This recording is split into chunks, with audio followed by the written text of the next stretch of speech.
So the city said you couldn't really dance on the dance floor, like at all, right? Yeah, and I was like, I don't wanna dance with you, baby, no more. Cut! I don't wanna Cut!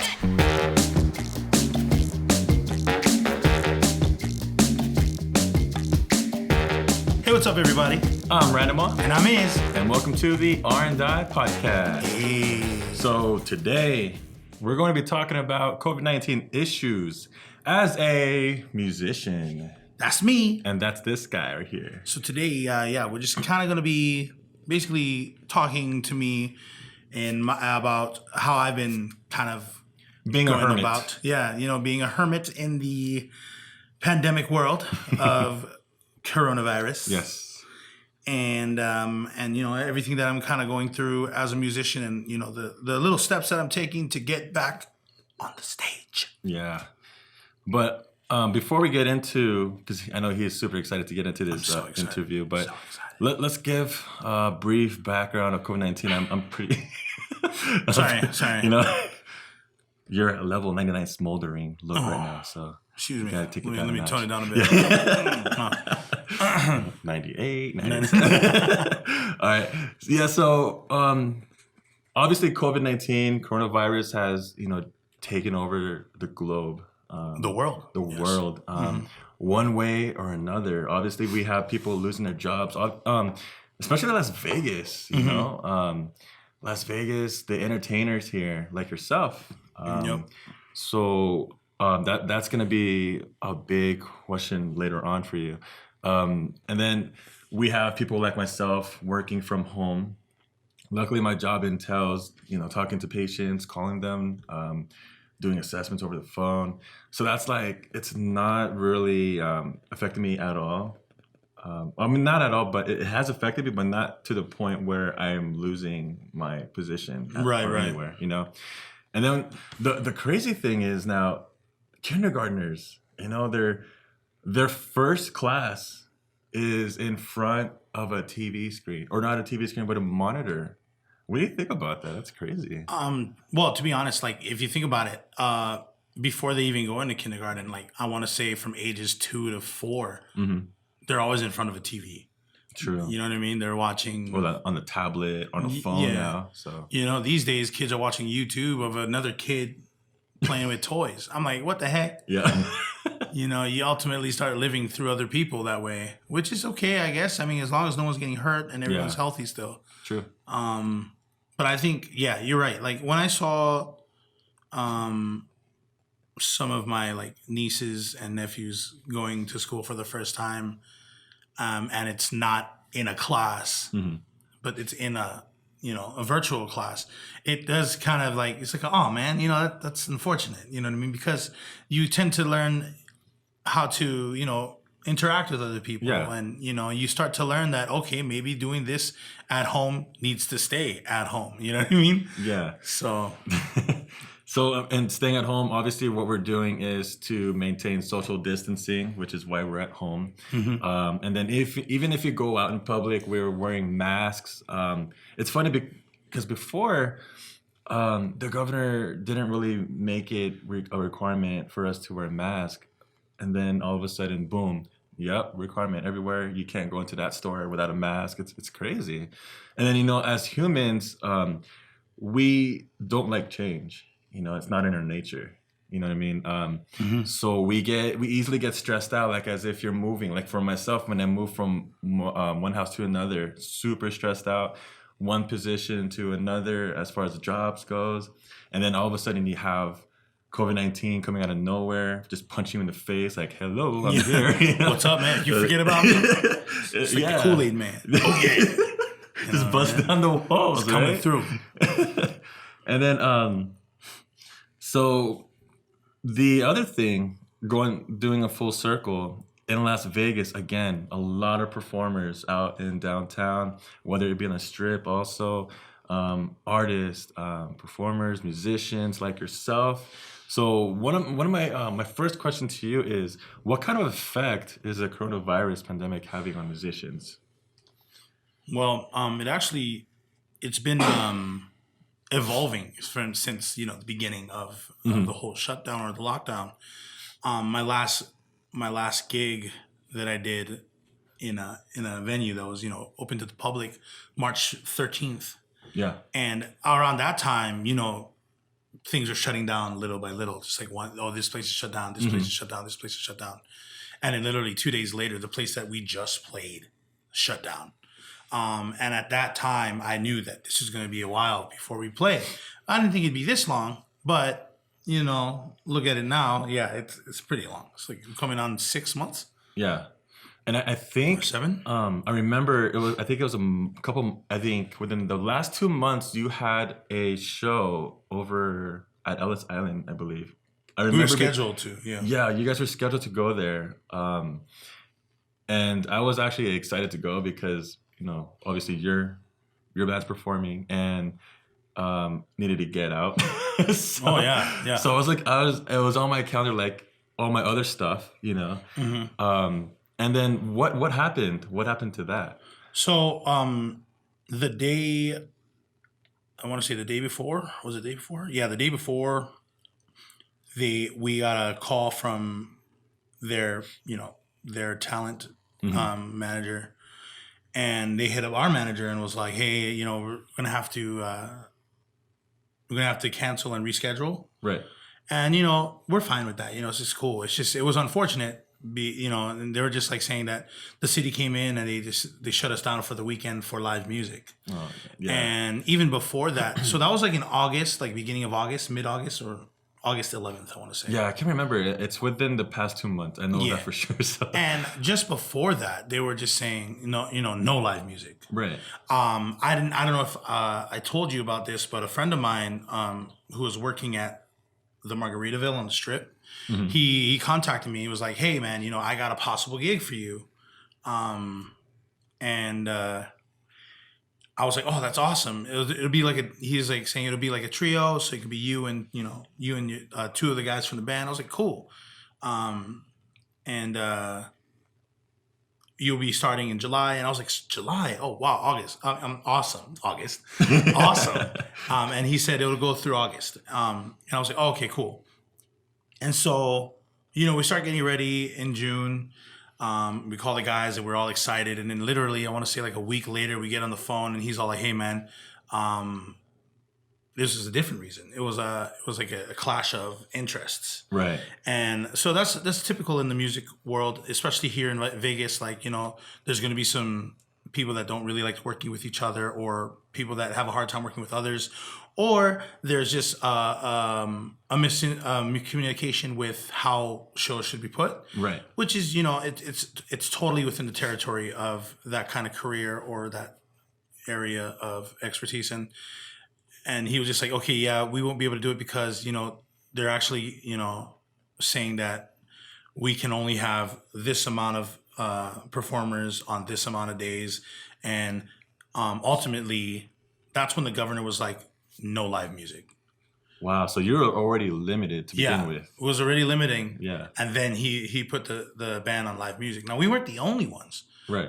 In Las Vegas. We weren't the only ones that had a ban on live music. Even Hawaii had a ban on live music. And man, did my phone blow up. Everybody that I knew back home in Hawaii that were playing music live on a regular daily basis was literally told they can't play anymore. And a lot of the times that these gigs are it's their bread and butter. You know right. What I mean? That's like their source. Exactly. It's a big source of income, you know, and, you know, supporting their families, putting food on the table, clothes on their backs, you know what I'm saying? That's right. And so it definitely does affect us as far as, you know, performing, performing. But when it affects us, when performing is our income, then, you know, it's a big issue. Because you're so used to playing in front of large crowds, which we can't now. It's not like you can say, hey, you guys got to be 6 feet from each other now. Right. You know, so there's obviously there's limitations, but at the same time, there isn't any opportunity for you to actually perform now, you know? But what kind of effect does shutting down the venues have on our culture? Well, Las Vegas itself is its own culture. You know what I mean? Like, obviously with the live shows, the magic shows and all that stuff, there's a lot of interaction with a lot of the audience. Like the street performers on The street performers. Oh man, the street performers. Yeah, man. Like if no one's on the street, then what are they doing? You know what I mean? And those guys make good money. They make good money, but they pretty sure they do. Yeah, they gotta, but it's weird though because they look like they don't know how to dress or anything like that. I think they do that on purpose though. If we ever go to the store and you see them and they're all just like duked up, you know what I mean? They got a nice pair of jeans, some Chelseas, and maybe like, I don't know, like a leather jacket in the winter. You know, it's like, oh, I know you. It's like, you're the Spider-Man, right? Like he's all with like Chanel. I was with the Coach, everything. Like, that's me. And so like with shutting down venues, it does we already knew, like the first time I heard that the venue that we played, so the venue that we last played was called Place on 7th. We got that gig from a good friend, and he was he was saying, hey, they want to bring you back the next month. So this was in March. They want to bring us back April 22nd, but they want to bring us another day. I forgot the day. What is 2 weeks before the 22nd of April? Whatever date that was. I think that was the 14th, maybe. I want to say the 14th or maybe the 2 weeks 7th. before that would be like the 7th. 7th. There you go. All right. So they wanted us on the 7th and they wanted us on the 22nd. However, because of the shutdown, they're like I don't see us opening up then, but I do see us in the end of April. And I was like, cool. So we put it in the calendar. But it was still closed coming around, I want to say April 15th. Yeah. And I'm like, oh, buddy, I don't think we're going to, and then so I want to say like April 16th, I got the email.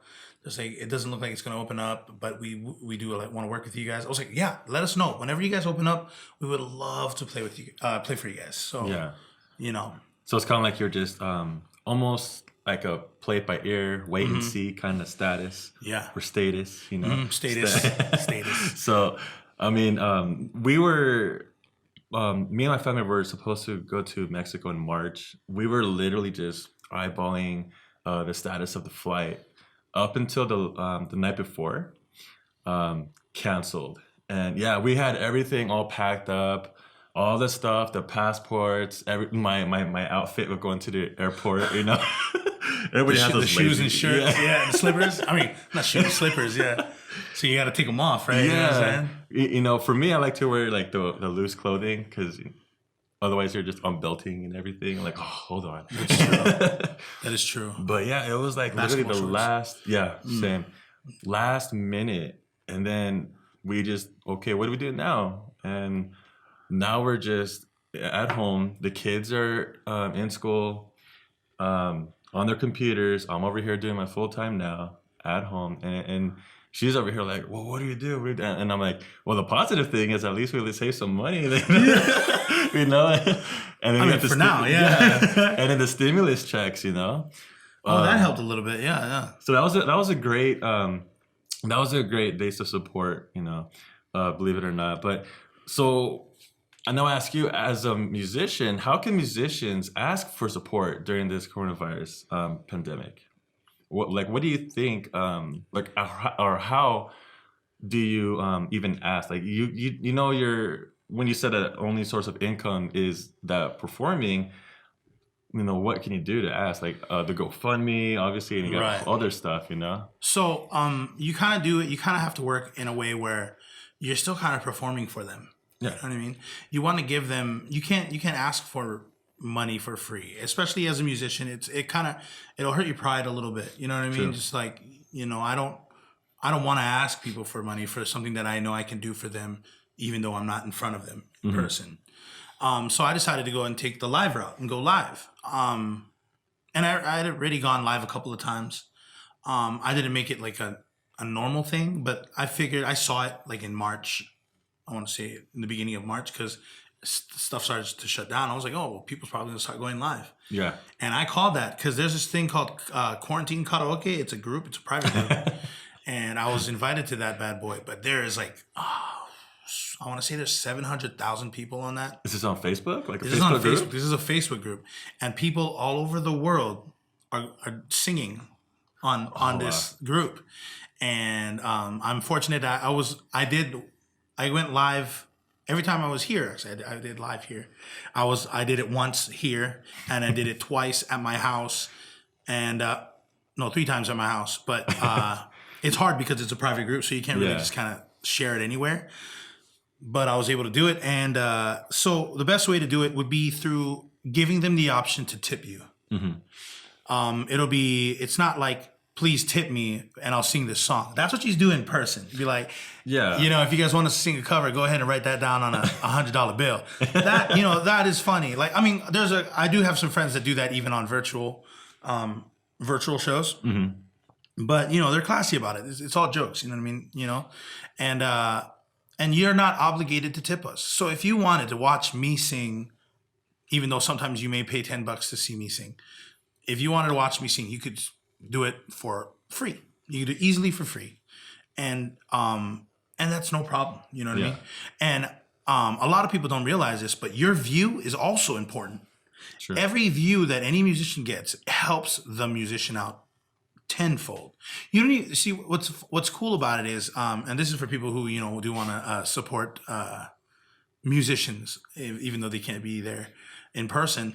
Is you can follow them, and you don't necessarily have to watch them. Like, you don't have to give your undivided attention. You can go ahead and clean. You can do the dishes while you have your sound all the way up, and you just get to vibe with them. And you can do that all for free. Or if you feel generous and you're one of the people that are lucky enough to stay working, you could give them like $1. $1 is you can give them a quarter. It doesn't matter. You could give them a heart. Give them the emojis. Every little bit counts. Right? Every little bit counts. Yeah. And so it should never be where people should feel like or obligated to help the musician. The musician should just continue making content. And living in the world that we live in today, content creators already make money. And that was before the pandemic. You know what I mean? Yep. I mean, there are people that play video games that make money. And video games, you don't have to go out and play video games. You can play that in your house. So, like I said, for me to get support from anyone is to just watch the video. If you watch the video, you share the video, you like the video, that is more valuable than you giving me $100 to $100. Even though it's a longer stretch, but that right there just shows that that's a bigger investment. And like, if I went live and my video hit 30 shares, I'm like, that's I would say equivalent to like a gig, like 40 shares, because I don't get too many shares too much, because sometimes I accidentally leave it to friends only, like only friends. Only friends. No, but so you keep them in the friend zone. And then sometimes, and then when I make them public, obviously like everybody can share it. And so obviously, if you want to share any local musicians, go ahead and just share any of their live stuff that they put. Anyone, not pointing at anybody, but just whoever you want to support. That's the best way to ask and get support. Yeah. So a couple of follow-up questions to that one. So when I was watching one of your live performances, I noticed that you had on the screen like just options like Venmo, Cash App, PayPal. I thought that was clever. I don't know about you, but I was like, this guy, that's actually pretty smart, like. Yeah. Because, it's like the virtual tip jar, like, so how'd you come up with that? So this is actually 4 years ago. So 4 years ago, this woman came up to me, young woman. She saw me and Ryan performing. We were performing on the Link Promenade. Yeah. And this is back when they allowed like street performing on the promenade. So we were there, and this girl came up to me and she goes like, "Do you guys have a Venmo?" Oh, and I'm like, "A what?" I didn't know what Venmo was yet or really, but Ryan was like, "Oh no, we don't have a Venmo." She's like, "Oh, I want to tip you guys," and I was like, "You can tip them on Venmo?" And then literally the year later, I learned what Venmo was. I was like, oh, that's what she was doing. Yeah. And so remember when I said that I called out that people were going to go live? And I was like, hey, we could probably go live and put all of our tip jars there. Yeah. And I also figured that out from streamers. Streamers also put their virtual tip jars up there. They have but it's mostly PayPal. Mm-hmm. And I was like, I have a PayPal. I now have a Venmo, and I had Cash App was new, like for me, 2018. And I was like, yo, this is great stuff. This is a virtual tip jar. And so, I just posted it up, And actually, Matt was the one that kind of put it up. He was just like, yo. And then it was Tech cool. guru It wasn't over until here. after I was live here that I figured out how to do it live at my house. Yeah. Because I was just like, how do you do that? And I was just reading. I was like, I didn't want to like take his trade because, you know, I was just like, maybe I'll just look and see if I can observe it. And so I was able to kind of figure it out. Yeah, because that'd be plagiarism, you know? Yeah, you know what I mean? I was just like, you know, and I was like, I don't know, maybe I'd have to pay him. I'd have to pay him for the information I want. He's like, I'm just gonna like peek. This is copywritten. I peeked. I had no idea what I was looking at, but it took me about 2 to 3 months, and then I figured it out. And but yeah, so yeah, that's kind of how I went about it. All right. So so the next question I have is so what lessons do you think we will have learned after this pandemic is over? You know, as a musician, you've obviously learned some ways to continue that source of income that you had or once had, but you're still doing it right now. Mm-hmm. So knowing what you know now, after, because I'm pretty sure that this COVID-19 will end. I mean, it has to. You know, there's gonna be an end to it. After it's ended, what are you gonna do? Like, what kind of lessons that you were, you know, or things that you're doing right now, how can you apply it to post-COVID? So before COVID, I kind of had these ideas already, like what everybody's doing nowadays. So, but the lesson that I learned is that consistency is key. Mm-hmm. Obviously, you can't just post here and there. And I was doing terrible with that. Like, I'd go live in like botchy areas. Yeah. You know what I mean?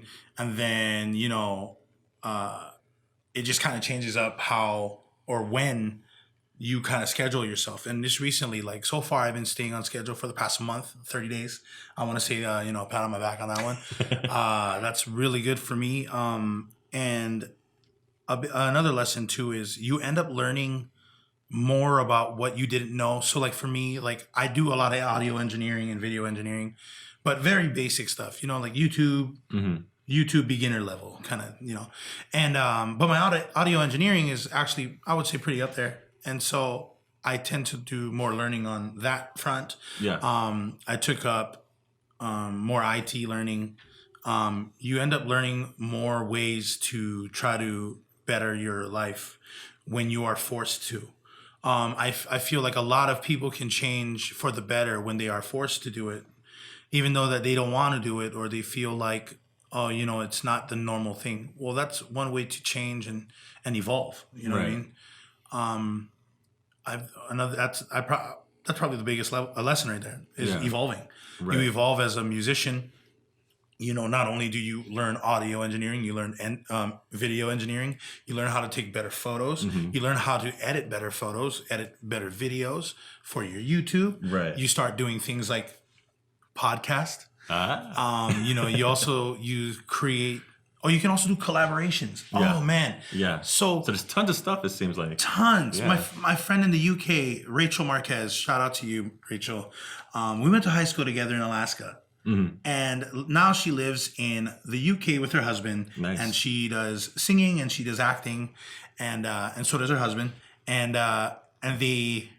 she reached out and she was like, "Oh, it'd be really cool if we did some Disney covers." Yeah. And I'm like, "All right, let's do some Disney covers." And so we did 2. We did "Trash in the Camp" by Phil Collins from the Tarzan movie, and we did "I Want to Be Like You" from the Jungle Book movie. And they turned out to be very successful. So, you know, like that was another lesson. You don't have to be in the same state, vicinity, house to perform. You don't. And again, every view counts. Every exposure at this point counts. Share, like, subscribe. Smash the like button if you have to. You know? Comments too. Yeah. Comments on the IG, the Twitter. That's true. I mean, for me, you know, first-hand experience. So going back, I'm a full-time respiratory therapist, so I'm working full-time at home, and I also got the 3 kids that I'm trying to, you know, make sure they're all situated with their schooling, and it's a major task, you know, and it's kind of like now you know, and now you can put yourself in the teachers or the instructor's shoes. in school, and now you can value them because, you know, you're supposed to be at work working that 8 to 9 hours when the teacher, they're the ones that's providing the instructions and making sure that your kid's learning, you know? So now I'm over here trying to be like parent, RT, and then a teacher, you know, like all these hats, it's kind of hard to juggle them, you know? So my thing, or what I'm going to with that is you also switched over to, you know, like computer gaming. So you kind of, you're doing musician or anything that has to do with music, but you're also adding onto your arsenal. So what are those things? Well, okay, so the first thing, obviously, I was doing live and music, and also doing collaborations with other musicians. And even right now, I'm working on a project with fellow musicians, Jay Lava, and he, you know, hit me up and he was just like, "Hey, man, we would love to do a track with you and talk about, you know, being growing up in Big Island, Hawaii." And I was like, "Cool," you know what I mean? Like, that's something I want to do. So I have a studio at home, and I'm able to record all my parts and do everything on a professional level and send it out. So that is one thing I can do. Aside from me performing as a musician in my band, I can do that. I can record, send it out, and, you know, give and create a professional sounding music or song. Yeah. And you know, and then they asked me to do some video shots, and so now I had to go reach out to get someone to do my videos, and so that's one way of using music as, you know, a part of your new income stream. Right. Secondary is gaming. So I'm really not a big gamer, or I mean I play games, video games, but like I'm more into anime and animation. Yeah. But so streaming, you obviously can stream or you can game for hours. Like for me, I can only really game for like an hour and a half, and then after that, I'm pretty much like burnt out. Unless it's Minecraft for some reason. There's a lot of Zen things in there. So yeah, streaming games is definitely cool. Like just the other day, someone new who followed me or watched me on Twitch was like, "Hey, can I jump on your server?" And I was like, "Oh, no, because it's not my server." And then later on, my brother tells me, "Yeah, you don't want just anybody just joining because someone, not saying that person would, but someone could easily like hack your server and then ultimately go onto your computer and stuff like that." Oh, wow. Yeah, so I'm just like, I did not know that. Wow. Unless it's a public server. So your cybersecurity should be up top notch then. Oh, right? Yes, it is. Yes, it is. And so streaming is another one. Obviously, so I said live music, you know, with the tip jar, possible tip jar. There's also outside music projects, so, you know, reaching out with other musicians that are still creating music. Video game streaming. I'm also learning how to. Actually, I'm getting into social media management. There you go. And I'm learning how to, you know, follow how the trends work. I just actually watched a webinar not too long ago. Yeah. Of this lady that literally just goes, you know, to people that she knows that's opening up businesses and helping them on the social media side, because a lot of people who own businesses, they don't want to do all that stuff. They want to run their business. Thank you. Yeah.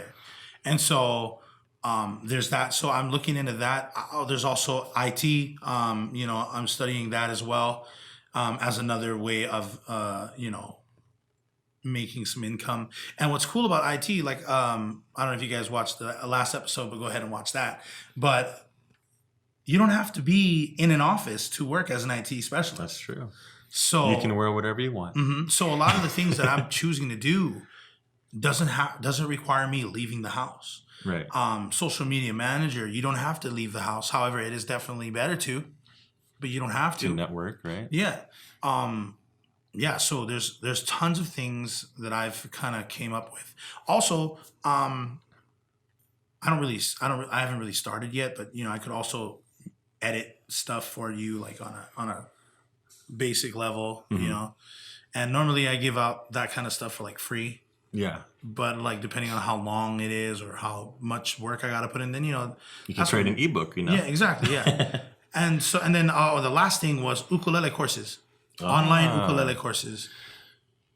if I just, and I would just make a beginner course. So, they would learn complicated songs, but with easy chords. You know what I mean? Like, That's actually not a bad idea. yeah, just do like a ukulele course, Yeah. sell it. And, for $11.99 a month, just throwing that out. I'm not selling that yet. Stay tuned for that, guys. Netflix? And Netflix. And yes. Oh, wait. Oh, I forgot. I'm also doing acting. There you go. So I just started getting my foot in the door for acting. That's a shout out for White Wong Media hooking me up with great, photo shoots. You know what I'm saying? They said I look good. And I was like, oh, he said really? He knows. Oh. See. And I just did my assessment with an acting coach, and he said he really liked my performance in the assessment. I just said it. And he was like, I really like how, he was able to change the tone and all that good stuff. So, maybe you may see me on a TV show or a commercial. There you but go. I'm not, I've seen the struggle for these actors. I know I follow tons of actors on YouTube, or at least seen their videos of how tough it is. Like, a lot of them are still waitresses, bartenders, trying to, get that. Just trying to get by, Yeah. And so, acting is definitely another one. Voice acting too. There's a voice acting thing that I use called Casting Club. And you have just a bunch of small project-based stuff. Like, be like, hey, we're doing a Sonic the Hedgehog fan-based cartoon, and we're really looking for these voices. Do you think you can do them?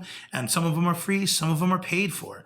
And those you can use as references. Yeah. So when you on a professional level, so be like, where have you worked as, a voice actor? And I'm like, oh, I did these small projects right here. There's a couple of paying projects here. And those help with your portfolio as an actor and voice actor. Yeah.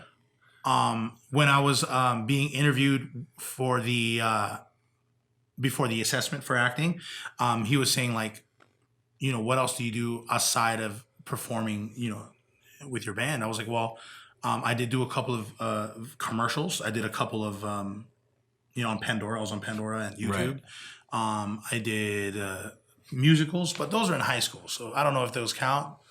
I mean, I don't really look the same. With the content, I'm not as light as I was.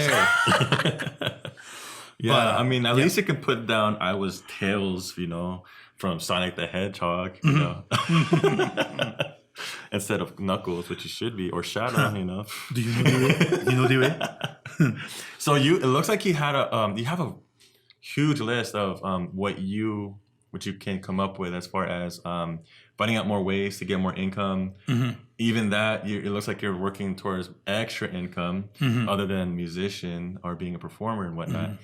So I know you just gave a whole bunch of advice, but what are some tips you can give out to these musicians that are almost like struggling or kind of struggling right now, who don't have access to what you have?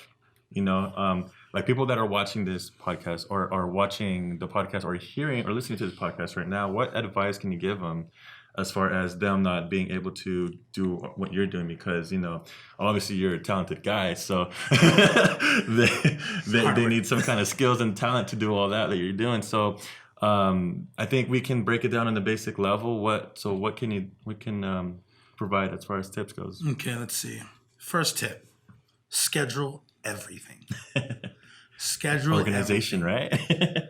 The best thing to do. Yeah. So for me, I don't know if you guys heard earlier, I was saying that I did a whole month of following a certain schedule. I had a schedule. And mind you, like I did kind of mess up here and there a couple of days where I had to double up on certain days. I did do that. That did happen. However, I was able to stay within the parameters of my schedule. When you schedule, you got to schedule far in advance. You don't just schedule like, oh, tomorrow I'm doing this, the next day I'm doing that. Maybe next week I'll do this. No, you got to schedule it by the day. Like I went to my calendar. I had to I bought cleaners because, I have the dry erase board ones, sprayed that bad boy. And I literally in color coded. I was like in red, that's YouTube recordings. In yellow, that's practices where I have to practice ukulele, practice singing, practice acting, practice engineering, learning on YouTube or any kind of courses that you can take online that's either free or, where you have to pay a little bit. You have to really invest in that. You really have to schedule everything. So like Mondays, I'm normally here, or I'm doing, I'm studying for stuff that we talk about here for you guys. On Tuesdays, I am doing YouTube videos. I'm also doing content creating on other things with my band and stuff. On Wednesday, I practice. That's normally just practice day. Thursday, again, it's just like Tuesday. I'm doing a YouTube video, and those are YouTube video releases. I'm not singing the song. I'm actually releasing them. Friday, I'm recording it. I record everything early and release it as I go. That's how you do it. So you schedule ahead of time. So for those who are starting out that don't really know a little bit or don't have the know-how of keeping consistent, schedule everything and live to that schedule. The second thing, you may have to invest in things. But if you do, and invest in the things that that will give you the results that you want as fast as you need them to be. So a lot of people, obviously when the whole shutdown, you couldn't look for a job, but there were jobs open. And earlier today, I was talking to my mother about, that people are not looking for jobs because they're kind of depending on unemployment.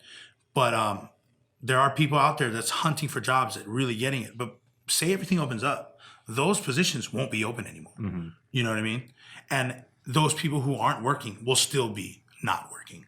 So if you're going to invest in something, invest in yourself on learning something that can help you out with the trade. Invest in, and it doesn't have to be money too. It could be time. You could just invest your time. Do free interning. Do free. You offer yourself for free, but what you're doing is you're creating, more. Just to get yourself, get your foot in the door, right? Yeah, a lot of hard work. It takes a lot of hard work, but if you can do that, invest in yourself. Invest in yourself. And then I would say the last one would be. I think that's it. Those two. Yeah. Those two are, if you don't have a lot going on right now and you really do want to, up your game, that's the way to go. And think about it too, as a musician, if you're a musician, which is, the point of this whole, these tips, if you're a musician, there's more than just singing and playing instruments. There's other things. There's things in sound that you can get into, like learning how to make sound effects. You could learn how to do voice acting. Mm-hmm. If you don't have anything that you can use voice acting, there are things that you can use, like your phone. Everybody has a phone. You use your phone and you do your voice acting on your phone. You don't have to be perfect. However, you just work on your own craft. You use your phone. You use a computer that you have if you have it.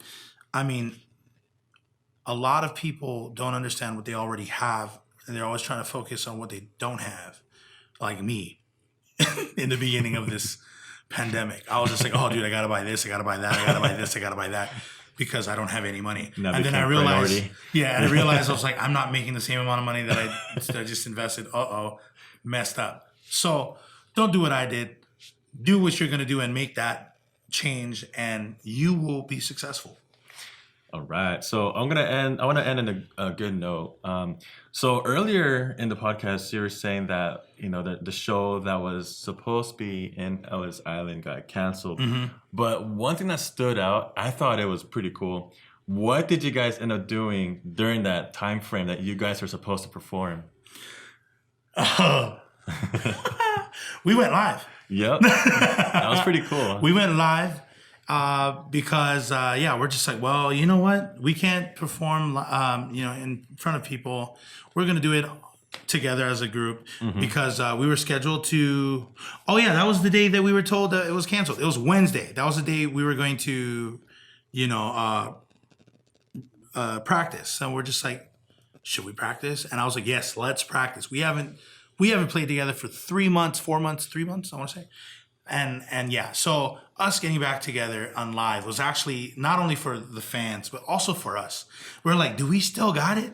Did we still got it? And, we didn't do that bad. So I think we kind of got it. I mean, I don't know if we still got it. I mean, like... No, it was pretty good. Like, I know that. because I wasn't performing, like, my voice started to scratch easily. It was like crack. I'm like, oh, jeez. Oh, my gosh. Yeah, a little rusty, huh? Yeah. But, yeah. But that wraps up this episode. Stay tuned for the next episode. Thank you to White Wong Media. Don't forget to like us on Facebook. Follow us on Instagram and Twitter.